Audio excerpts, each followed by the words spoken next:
जहाँ तक हो सके लोगों से दूर रहना ताकि तेरा दिल सलामत और नफ्स पाकीज़ा रहे। अक्लमंद को अपने घर में बच्चे की तरह और अपनी कौम में मर्द की तरह रहना चाहिए। नाफहम औरतों पर कभी भरोसा मत करो। अगर कोई काम किसी के सुपुर्द करना हो तो वो किसी अक्लमंद इंसान के सुपुर्द करना। अक्लमंद मैसर ना हो तो खुद अंजाम दो। बेवकूफ़ों से दोस्ती मत करो क्योंकि ये मुश्किल वक्त में तेरी मुश्किलात में इजाफा कर देंगे। मैंने लोहा और पत्थर सब उठाए लेकिन कर्ज से ज़्यादा वज़नी चीज़ कोई नहीं उठाई, इसलिए अपनी ज़िंदगी में जितना हो सके कर्ज से बचना। मैंने अकल बेवकूफ़ों से सीखी है, जिन कामों से वो नुकसान उठाते थे इनसे परहेज़ करता था। गुस्से की हालत में हमेशा सच बोला जाता है। इबादत के वक्त अपने दिल को काबू में रखना, जब दस्तरख्वान पर बैठो तो अपने पेट को काबू में रखना, किसी के जाओ तो अपनी आंखों को काबू में रखना। हम वो सारे काम कर लेना चाहते हैं जो हमारे नफ्स को पसंद है और वो सारे काम ज़िंदगी के आखिरी हिस्से के लिए छोड़ देते हैं जो अल्लाह को पसंद है। हकीम लुकमान के सवालात पर अक्ल, शर्म और मोहब्बत के जवाबात सुनकर आप भी हैरान हो जाएंगे। कहते हैं कि हकीम लुकमान के पास जब अकल आई तो उन्होंने पूछा, तुम कौन हो और कहाँ रहती हो? अकल ने जवाब दिया, मैं अकल हूँ और मैं इंसान के सर में रहती हूँ। अकल के बाद शर्म आई तो हकीम लुकमान ने इससे भी यही सवाल पूछा कि तू कौन है और कहाँ रहती है? इसने जवाब दिया, मैं शर्म हूँ और आँख में रहती हूँ। शर्म के बाद मोहब्बत आई तो इससे भी हकीम लुकमान ने पूछा, तू कौन है और कहाँ रहती है? इसने जवाब दिया, मैं मोहब्बत हूँ और इंसान के दिल में रहती हूँ। मोहब्बत के बाद तकदीर आई तो इससे भी वही सवाल किया गया, तू कौन है और कहाँ रहती है? तकदीर कहने लगी, मैं तकदीर हूँ और इंसान के संग में रहती हूँ। लुकमान ने कहा, वो तो अकल का नशेमंद है। तब फिर अकल बोली, जब तकदीर आती है तो अकल रुखसत हो जाती है। अब इश्क आया, इससे दरियाफ्त किया गया, तो कौन है और कहाँ रहता है? जवाब मिला, मैं इश्क हूँ और इंसान की आंख में रहता हूँ।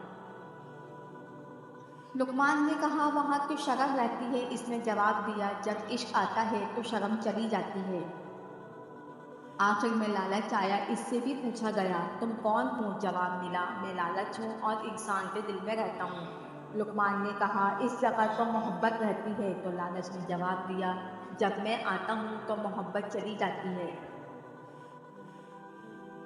जहानत इंसान की सबसे बड़ी दौलत है।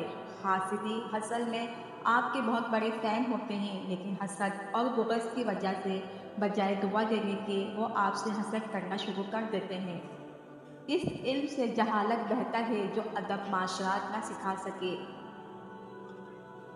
मुसीबत की जड़ और बुनियाद इंसान की गुफ्तगू है।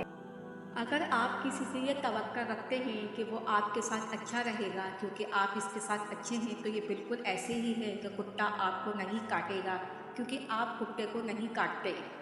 गुरूर की सबसे बड़ी बात यह है कि वो कभी एहसास नहीं होने देता कि मैं गलत हूँ। अगर तुम खुद में से गुरूर की आदत को मिटाना चाहते हो तो तुम अपने से छोटे लोगों से मिला करो। मोहब्बत और दोस्ती दो बेहतरीन तोहफे हैं, इन्हें पुरगर्ज लोगों पर बर्बाद ना करें। किसी रिश्ते को शक की निगाह से देखना इसमें मौजूद इज्जत और प्यार दोनों को ख़त्म कर देता है। दुनिया में सबसे बदनसीब इंसान वो है जो अपने हमसफ़र के साथ मुखलिस ना हो। अपने फ़ायदे के लिए कभी किसी को धोखा ना दे। मुस्कुराहटें छुपी भी हो सकती हैं, इंसान को देखना समझना सीखो। नफ़रत के होते हुए अखलाक़ी जुर्रात का मुज़ाहिरा करना मुमकिन नहीं है। नामालूम रास्तों पर चलने का पहला असूल मोहतात रहना है। अपने आप को तमाम मुनफियात से दूर रखना अंदरूनी सुकून हासिल करने का सबसे बड़ा सबक है। ज़िंदगी की एक बड़ी हकीकत ये है कि हमेशा कोई ना कोई मुश्किल होती है। बर्बाद करने में भी इन्हीं का हाथ होता है जो गले लगाकर कहते हैं हमेशा खुश रहो। दुरियान एक ऐसा बाबरकत फल है जिस फल को काट कर घर के सहन में रख दो, 2 दिन में ही घर में दौलत आने लगेगी।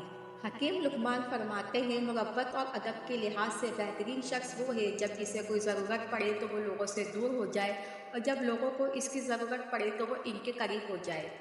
لیکن دو باتوں پر عمل کر لو، بلند مقام حاصل کر لو گے۔ ہمیشہ سچ بولو اور بغیر ضرورت بات مت کرو۔ ویڈیو پسند آئے تو ویڈیو کو لائک کریں، میرے چینل پر نئے ہیں تو چینل کو سبسکرائب کریں۔